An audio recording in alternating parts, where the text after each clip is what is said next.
بہت ہی پیاری حدیث ہے۔ اللہ کے رسول صلی اللہ علیہ وسلم فرماتے ہیں، اللہ اپنے بندوں سے کہتا ہے، اے آدم کے بیٹے، تم جب بھی مجھے پکارو گے اور جب بھی مجھ سے معافی کی امیدیں وابستہ کرو گے تو میں تمہارے تمام گناہوں کو معاف کر دوں گا اور مجھے کوئی فکر نہیں ہوگی۔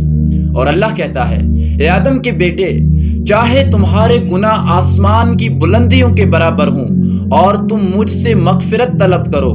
میں تمہارے ان تمام گناہوں کو معاف کر دوں گا اگر وہ آسمان کی بلندیوں کے برابر بھی ہوں۔ اور اللہ کہتا ہے، اے آدم کے بیٹے،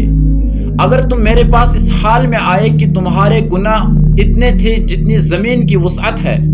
لیکن آپ نے میرے ساتھ کسی کو شریک نہیں ٹھہرایا تھا، یعنی شرک کے علاوہ آپ سے ہر گناہ ہوا تھا،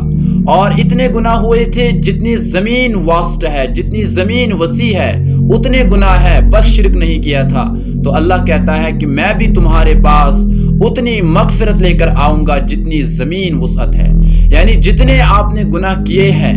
اتنی مغفرت بھی میں آپ کو کروں گا۔ یہ ہے بہت ہی ایک موٹیویشنل حدیث، بہت ہی خوشخبری ہے ہم جیسے گنہگار لوگوں کے لیے۔ اس کا مطلب یہ ہے کہ گنہگار بندوں کو اللہ کی مغفرت سے بالکل بھی مایوس نہیں ہونا چاہیے۔ اللہ کی جو خزانے ہیں، اللہ کی جو مغفرت ہے وہ بہت ہی واسٹ ہے، وہ بہت ہی وسیع ہے، اس میں کوئی کمی نہیں آتی ہے۔ اللہ چاہتا ہے کہ بندہ مجھے رسپانس کرے، اللہ چاہتا ہے کہ بندہ میرے پاس آئے، نادم ہو کر آئے اور گلٹ لے کر آئے کہ ہاں مجھ سے گناہ ہوئے، یا اللہ میرے ان تمام گناہوں کو معاف فرما دے۔